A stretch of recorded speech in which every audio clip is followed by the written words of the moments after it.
अगर आप फोन पे, गूगल पे, पेटीएम या किसी भी यूपीआई ऐप का इस्तेमाल करते हैं तो आपके लिए एक ज़रूरी खबर। 1 अगस्त 2025 से यूपीआई के नियम बदल रहे हैं और ये बदलाव आपके रोज़मर्रा के पेमेंट्स, बैलेंस चेक करने और ऑटो पे को प्रभावित करेंगे। जी हाँ, national payments corporation of India (NPCI) ने नए नियम लागू किए हैं ताकि यूपीआई तेज, सुरक्षित और बिना रुकावट चले। तो आइए जानते हैं इन नियमों का पूरा सच और ये आपके लिए क्यों ज़रूरी है। वीडियो को अंत तक देखें और सब्सक्राइब करना ना भूलें।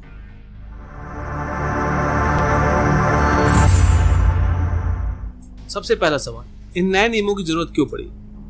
दोस्तों, हर महीने यूपीआई पर 16 बिलियन से ज़्यादा ट्रांजैक्शन होते हैं, यानी हर सेकंड हजारों लोग पैसे भेज रहे हैं, बैलेंस चेक कर रहे हैं या बिल्स पे कर रहे हैं। लेकिन अप्रैल और मई 2025 में यूपीआई यूजर्स को कई बार देरी और सिस्टम आउटेज का सामना करना पड़ा।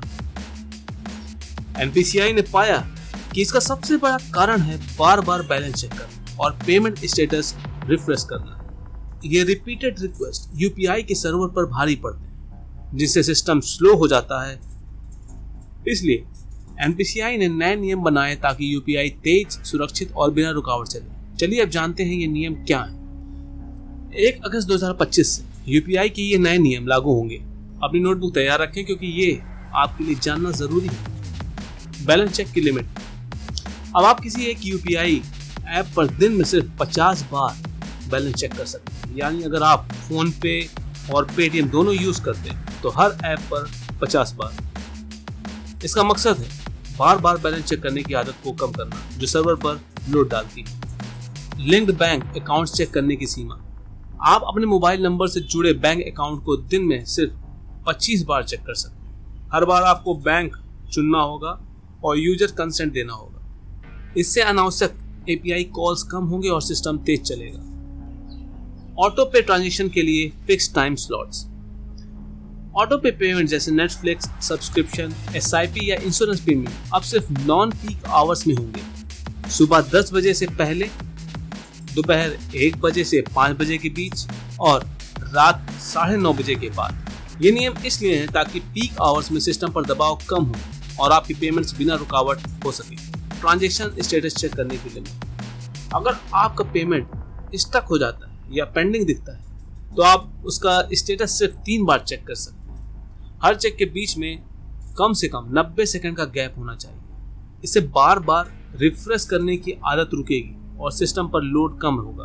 तो दोस्तों, ये नियम सुनने में सख्त लग सकते हैं, लेकिन इनका मकसद है यूपीआई को और बेहतर बनाना। चलिए देखते हैं हाल के कुछ और अपडेट्स।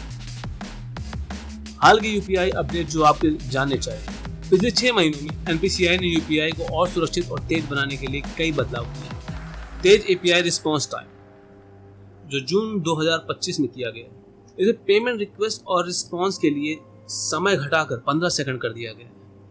ट्रांजैक्शन स्टेटस चेक और फेल पेमेंट रिवर्सल के लिए 10 सेकंड, यानी अब आपके पेमेंट्स और तेजी से प्रोसेस होंगे। बेनिफिशियर नेम डिस्प्ले 30 जून 2025 से।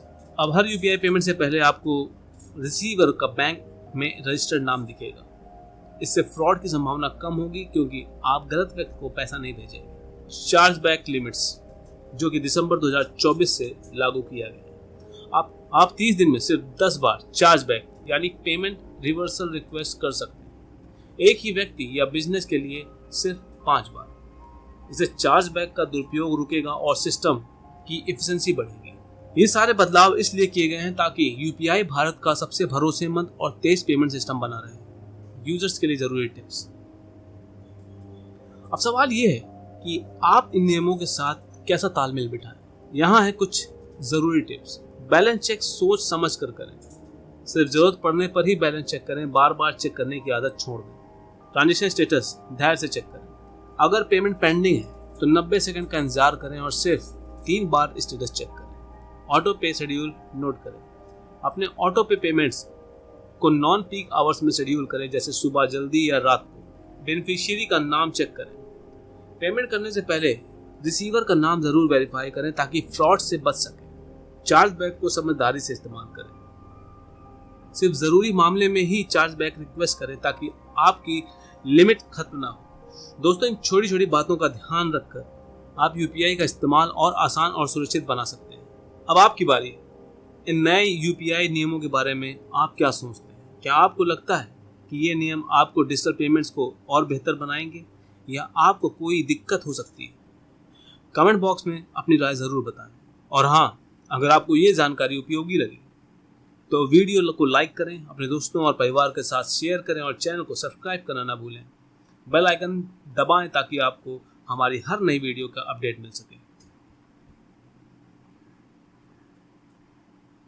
दोस्तों, यूपीआई ने भारत को डिजिटल पेमेंट्स में दुनिया का लीडर बनाया है।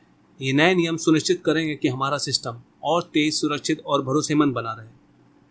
तो इन नियमों को समझें, अपने पेमेंट्स को स्मार्टली मैनेज करें और डिजिटल इंडिया का हिस्सा बने। अगली वीडियो में फिर मिलते हैं। तब तक कमेंट्स में बताइए कि आप यूपीआई को सबसे ज़्यादा इस्तेमाल किस लिए करते हैं। जय हिंद, जय भारत।